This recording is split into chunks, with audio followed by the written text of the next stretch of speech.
Welcome to fivers creation. ഇന്ന് നമുക്ക് egg കൊണ്ട് ഒരു മുഗളായി സ്റ്റൈലിലുള്ളൊരു കറി ഉണ്ടാക്കിയാലോ.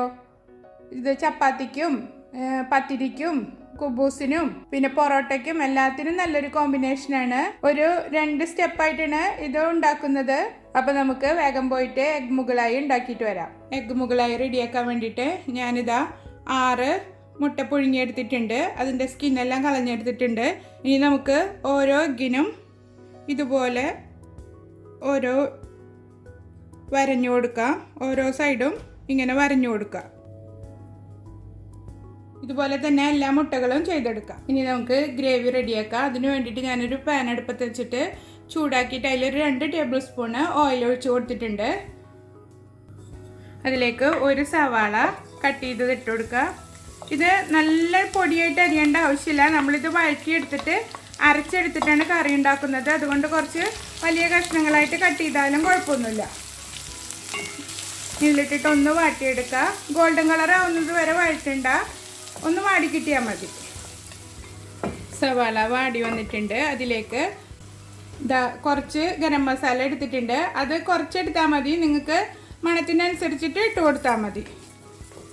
അതിലിട്ടിട്ട് ഒന്ന് മൂപ്പിച്ചെടുക്കുക. പട്ട, ഗ്രാമ്പു, ഏലക്ക, ജീരകം, ഒരു ഇത്തിരി കുരുമുളകും ഇട്ട് കൊടുത്തിട്ടുണ്ട്. ഇതിലിട്ടിട്ട് നന്നായി മൂപ്പിച്ചെടുക്കുക. ഇനി ഇതിലേക്ക് ഒരു 7 അണ്ടിപ്പരിപ്പും 7 ബദാമും ഞാൻ ഇട്ട് കൊടുത്തിട്ടുണ്ട്. അത് ചേർത്തിട്ട് നന്നായി വഴറ്റിയെടുക്കുക. ഇത് ചേർക്കുന്നത് ഗ്രേവി നല്ല സ്മൂത്തായിട്ടിരിക്കാനാണ്.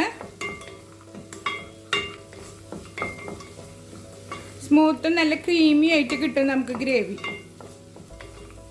ഇതൊരു മിനിറ്റ് ഒന്ന് ഇതിലിട്ടിട്ട് വഴറ്റിയെടുക്കാം.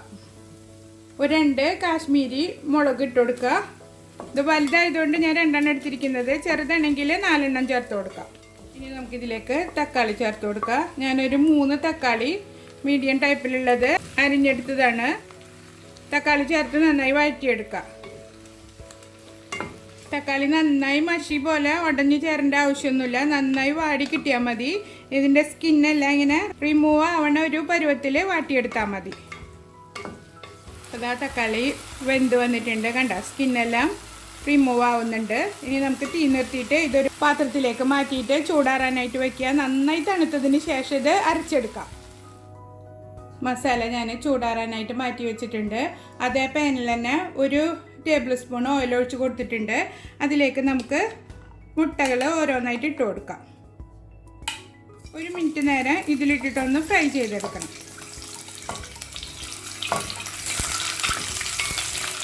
ഒരു മിനിറ്റ് നേരം ഇതിലിട്ടിട്ട് ഫ്രൈ ചെയ്യുമ്പോൾ ഇതിൻ്റെ കളറെല്ലാം ചേഞ്ചായി വരും. കണ്ടില്ലേ? ആ സമയത്ത് ഇതിലേക്ക് നമ്മൾ ഒരു നുള്ള് മുളക് പൊടി ഇട്ട് കൊടുക്കുക. അതുപോലെ തന്നെ ഒരു നുള്ള് മഞ്ഞൾ പൊടി ഇട്ട് കൊടുക്കുക. എന്നിട്ട് വീണ്ടും ഇളക്കി മിക്സ് ചെയ്യുക. ഇതിനു മുന്നേ ഞാൻ ചിക്കൻ മുഗളായി പോസ്റ്റ് ചെയ്തിട്ടുണ്ട്. അതിൻ്റെ ലിങ്ക് താഴെ കൊടുക്കാം. കാണാത്തവരുണ്ടെങ്കിൽ കണ്ടു നോക്കണം കേട്ടോ. ഒരു നുള്ള് ഉപ്പ് കൂടെ ഇട്ട് കൊടുക്കാം. ഇത് പൊട്ടിത്തെറിക്കാതെ ശ്രദ്ധിക്കണം. കയ്യിലേക്കൊക്കെ പൊട്ടിത്തെറിക്കാൻ സാധ്യതയുണ്ട്. അപ്പോൾ കുറച്ച് നീങ്ങി നിന്നിട്ട് ഇളക്കി കൊടുക്കുക. ഒരു 2 മിനിറ്റ് ഇതിലിട്ടിട്ട് വഴറ്റിയെടുക്കാം. എഗ്ഗ് ഫ്രൈ ആയി വന്നിട്ടുണ്ട്. ഇനി നമുക്ക് പാനിൽ നിന്ന് മാറ്റാം. ജീരകം മൂത്ത് വന്നിട്ടുണ്ട്. അതിലേക്ക് 1 table spoon ginger garlic paste ചേർത്ത് കൊടുക്കുക. ഇത് നന്നായി മൂപ്പിക്കാം.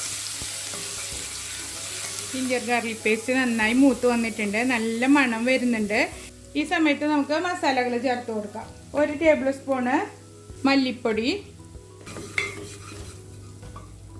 1 ടീസ്പൂൺ മുളക് പൊടി നിങ്ങളുടെ എരിവിനനുസരിച്ചിട്ട് എടുക്കണം.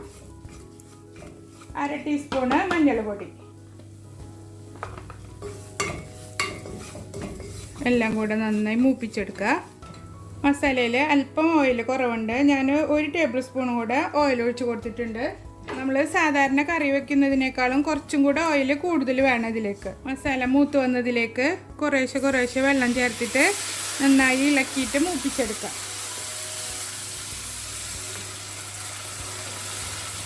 ലോ ഫ്ലെയിമിലിട്ടിട്ട് വേണം ചെയ്യാൻ. ഒരു 2-3 മിനിറ്റ് നേരം ഇങ്ങനെ ഇട്ടിട്ട് ഇളക്കി വേവിച്ചെടുക്കുക. കണ്ടില്ലേ, കളറൊക്കെ ചേഞ്ചായി വരുന്നുണ്ട്, എണ്ണ എല്ലാം തെളിഞ്ഞ് വരുന്ന പരുവത്തിലായി വരുന്നുണ്ട്. അപ്പോൾ ഇതാ നമ്മൾ ഒഴിച്ചിട്ടുള്ള വെള്ളം ഒരുവിധം വറ്റി വന്നിട്ടുണ്ട്.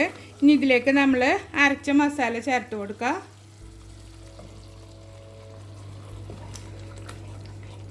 ഫുള്ളായിട്ട് ഇട്ട് കൊടുക്കണം. നന്നായി ഇളക്കി മിക്സ് ചെയ്ത് കൊടുക്കുക. എന്നിട്ട് മിക്സിയുടെ ജാറ് കഴുകിയിട്ട് കുറച്ച് വെള്ളം കൂടി ഇതിലേക്ക് ഒഴിച്ചു കൊടുക്കണം. ഇതാ ഞാൻ കുറച്ച് വെള്ളം എടുത്തിട്ടുണ്ട്, അതും ചേർത്ത് നന്നായി ഇളക്കി കൊടുക്കാം.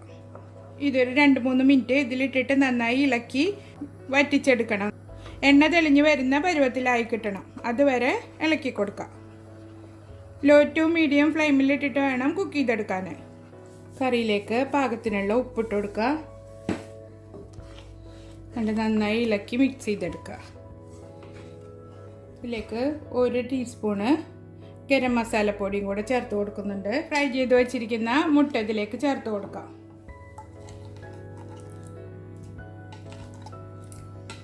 എന്നിട്ട് നന്നായി ഇളക്കി മിക്സ് ചെയ്തെടുക്കുക. അപ്പോൾ ഇതാ കറി നന്നായി കുറുകി വന്നിട്ടുണ്ട്. അതിലേക്ക് ഇനി ഒരു 125 ml പാക്കറ്റിൽ ഒരു പാക്കറ്റ് ക്രീം ഞാൻ ഇതിലേക്ക് ചേർത്ത് കൊടുക്കുന്നുണ്ട്. അത് ഞാനൊരു ഗ്ലാസ്സിലേക്ക് മാറ്റിയിട്ട് സ്പൂണ് വെച്ച് ബീറ്റ് ചെയ്തെടുത്തതാണ്. ചേർത്തിട്ട് നന്നായി ഇളക്കി കൊടുക്കുക. ഇപ്പം നിങ്ങളുടെ കയ്യിൽ ഫ്രഷ് ക്രീം ഇല്ലാന്നുണ്ടെങ്കിൽ ഫ്രഷ് മിൽക്ക് ഉണ്ടെങ്കിൽ അതൊന്ന് വറ്റിച്ചിട്ട് നന്നായി തിളപ്പിച്ച് വറ്റിച്ചെടുത്തിട്ട് ചേർത്താലും മതി. ഇതാ നമ്മുടെ കറിയുടെ കളറൊക്കെ ചേഞ്ചായി വന്നിട്ടുണ്ട്. ഇനി ഇത് മൂടി വയ്ക്കുക. മൂടി വെച്ചിട്ട് ലോ ഫ്ലെയിമിലിട്ടിട്ട് ഒരു 2-3 മിനിറ്റ് നേരം ഒന്ന് കുക്ക് ചെയ്തെടുക്കുക. നിങ്ങൾക്ക് ഗ്രേവി നല്ലോണം വേണമെന്നുണ്ടെങ്കിൽ വെള്ളം ചേർത്ത് കൊടുക്കുക. എനിക്കിപ്പോൾ ഈ ഒരു തിക്നെസ്സിൽ മതി. നമുക്കൊരു 3 മിനിറ്റ് നേരം കുക്ക് ചെയ്തെടുക്കാം. അപ്പോൾ ഇതാ ഞാനൊരു 3 മിനിറ്റ് ആയിട്ടുണ്ട് കുക്ക് ചെയ്യൽ തുടങ്ങിയിട്ട്. ഇപ്പോൾ നന്നായി കറിയെല്ലാം കുറുകി ഗ്രേവി എല്ലാം നല്ല തിക്കായി വന്നിട്ടുണ്ട്. ഇനി തീ നിർത്തി കൊടുക്കുക. ഒരല്പം കസൂരി മേത്തി എടുത്തിട്ട് കയ്യിൽ വെച്ച് നന്നായി ഇങ്ങനെ ഞെരടി കൊടുക്കുക.